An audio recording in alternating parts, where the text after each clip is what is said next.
Hello, and welcome to another episode of Cruising Off Duty.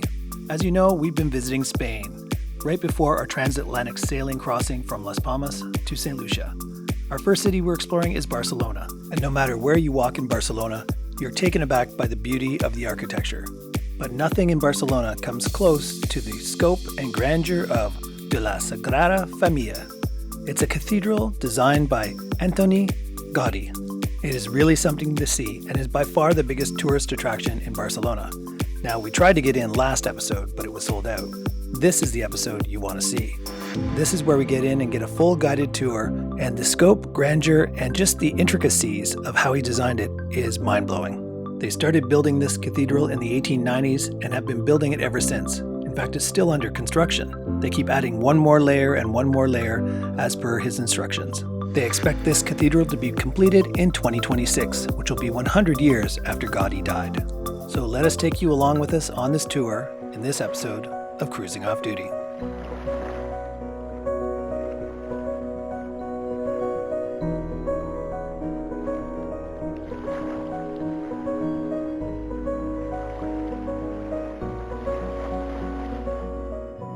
Now learn from our mistakes. You can't just show up at the cathedral and expect to get a guided tour.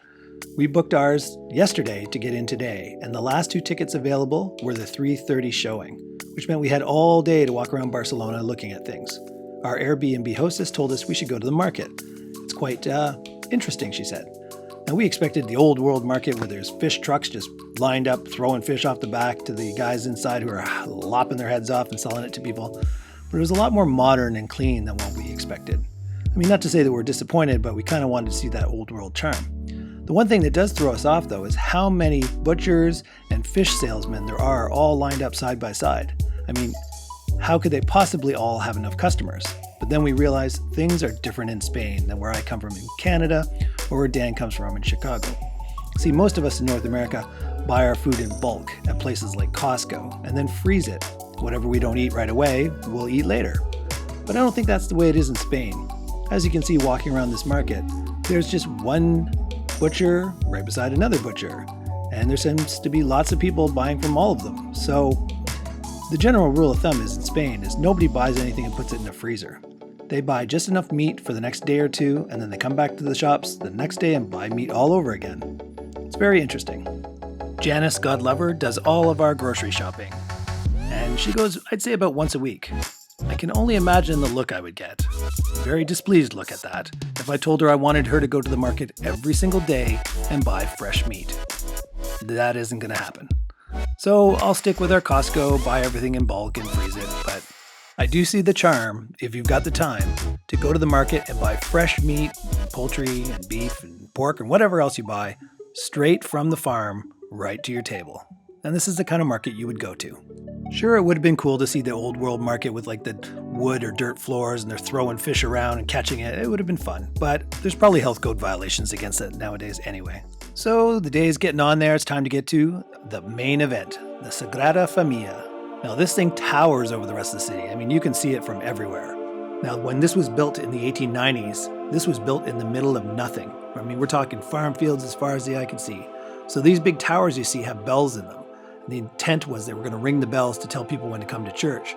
But now that the city's built up around it, the idea of ringing bells all the time just doesn't go over well with the local inhabitants. So now the bells only get rung on really special occasions. Now there's this beautiful park right across the street from the cathedral, and you might want to spend some time there.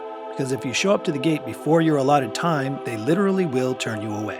They don't want anybody inside the gate unless you're there for your allotted tour. Seriously, our tour is at 3:30 and it said you could show up at 3:15. We got there at 3 p.m. and we're told we needed to come back later. Okay, Dan and I made it inside. It's a bit of a zoo, Tons of people around behind me. We're all just sort of standing around waiting for our turn to get in. They tell you a time that you're supposed to arrive inside the gate, and then 15 minutes later your group's supposed to go in for the guided tour, but I don't know where we're supposed to meet our group, so this could be interesting. We've got to make sure we're on an English group, not a Spanish group. Wish us luck. So here's us walking around trying to find somebody to tell us where our guided tour is going to be. Now, I can't really even let you listen to the audio because we're really in a construction site. I'll let you hear just a clip to know how annoying it would be if I let you hear the normal audio. The meeting point, I guess, so is right here. Oh, yeah, that's right. So right here, meeting point for guided tours. I won't torture you by letting you listen to that construction sound through this entire video, so it's going to be a voiceover the entire way. It's a lot of work, but you'll thank me. The other thing that was kind of disappointing is we got the guided tour instead of what was an audio tour because we thought the guide could be picked up by my microphone, and as she's explaining things, you'd hear it as well. Unfortunately, she spoke very quietly and she gave us these earbuds to put in our ears so that we could hear her recorded over a microphone. So none of that got picked up by the camera. So in hindsight, and our tip to you is don't pay the extra money to have a human guide take you through this cathedral. Just get the audio guide. What happens is as you get to each station, you press a button on your little recorder and it plays the information you want to hear. So that way, if you want to hear something a second time or something didn't quite make sense to you, you just hit rewind on your recorder and listen to it again. Not only is the audio tour cheaper, but you get to decide if you want to do the full tower tour as well with the audio guide.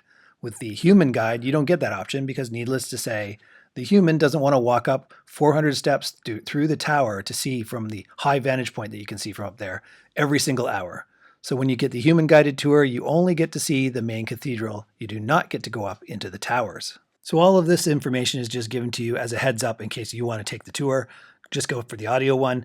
And don't worry, I'm not on the guided tour right now. I just walked in and started filming all the beauty. I have no idea what I'm pointing at this point. And I'm just in awe of all the stained glass, which you'll hear in a second. Is this place insane or what? All the stained glass everywhere. Everywhere. So, check out behind me there. Now we just have to figure out, there's only one spot that says a guided tour. And I'm sure we're not all speaking English, so I don't see anybody even standing at the spot to meet for guided tours, so I'm feeling a little less confident that this is a well-oiled machine.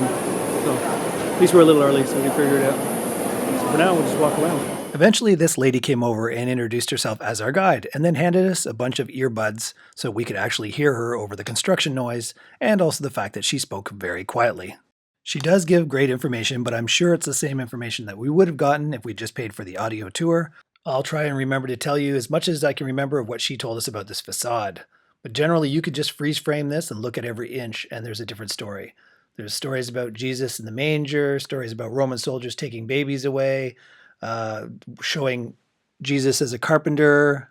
I mean, it just goes on and on. She's just pointing at things and telling what the story is on each one of these statues. Gaudi was a big proponent of using plaster and miniature forms of everything before he okayed the final look, and then it would be made into an actual carving in the stone. So even though this cathedral is not complete yet, there's going to be many more towers by the time it's done. Gaudi had a miniaturized version of what he thought the final product would look like. You'll see his plaster molds all broken apart in the museum portion. During the Spanish Civil War, those rebelling against the church came in here and took all the plaster miniatures and smashed them. They've tried to recreate some of it, but of course there are pieces missing and they've done the best they can. But it's unfortunate because it would have been nice to see a full plaster reproduction of what the cathedral will eventually look like. Just to show you the cathedral still under construction and being built as we speak, the part over on the left looks whiter or cleaner. That's a new part of the cathedral that's been built more recently. Now we're finally moving inside the cathedral, and everything in here has a purpose. That is a statue of Joseph. On the opposite wall is a statue of Mary. All of these pillars are shaped like trees on purpose. These pillars are what holds up the building, not the exterior walls, so there's a lot of pressure on these pillars. The pillar's base is actually made out of a really hard rock, one of the hardest rocks known, that's only found in Egypt and places like Iran and Iraq. I believe she said that the stone from this area in Iraq was actually used to produce these pillars that hold a substantial amount of weight. There's an immense amount of thought that goes into everything. There are 52 pillars to equate to 52 weeks in the year. One side of stained glass is the bluish green, which is facing the north side of the church, and the other side is more of a reddish yellow, which is facing the south side of the church. The stained glass gets lighter as you go up. It's darkest at the bottom, and by the top, there's stained glass. It's not even really stained. It's just white glass at the top to reflect the sky. Now, everything in this cathedral was thought out by Gaudi, but unfortunately he died in 1923, long before production was even close to being completed. He decreed at his death that as long as the basic structure that he had designed stayed the same, he did not care if local artisans from the modern times did facades to do the other portions of the building to match the modern taste. And that's why when you look at the facade on this side of the building, the sculptures look very angular and very modern. They don't have a photorealistic look to their face. You can see that a lot of them have very blocky heads, really angular chins. And this, I believe, was done by an architect from Japan. This just gives a timeline of the building from the time the first brick was laid till the time Gaudi died, and then how the building looked at the time of his death compared to now. This shows you what was a plaster recreation of what the church should look like, but it was broken during the Civil War and they tried to piece it back together. And this is just her showing us how the church was actually built in the middle of nowhere. There is no buildings or houses anywhere around the original build site. All you can see around the building at the time is sheep herders herding sheep. It's pretty hilarious. But that's why they had so many bell towers designed into it. The plan was to ring bell towers when it was time for people to come worship at the church, and they would hear it from the city that was quite a distance away. When we look through these windows, we found out there's another church actually below the main basilica, which actually does have service from time to time. Gaudi is also buried in the basement of the basilica. Gaudi not only designed many buildings, he designed a lot of furniture. That confessional you just saw at the base there was actually designed by Gaudi.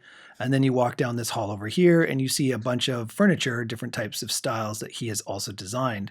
It's very interesting that he was so prolific, designing so many different buildings all over Barcelona, but also designing furniture.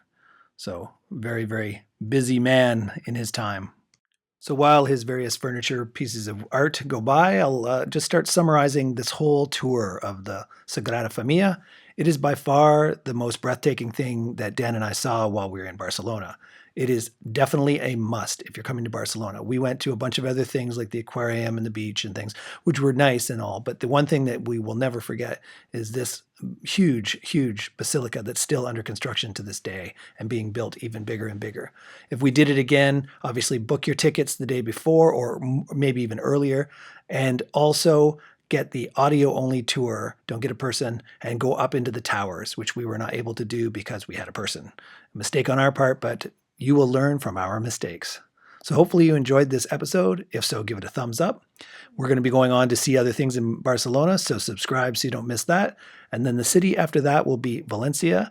Then we will be going on to Las Palmas in the Canary Islands, and finally crossing the Atlantic in a catamaran to end up in St. Lucia. So we've got a lot of things coming up in the future, so subscribe so you don't miss an episode. Until next time, this is Craig signing off, wishing you safe cruising.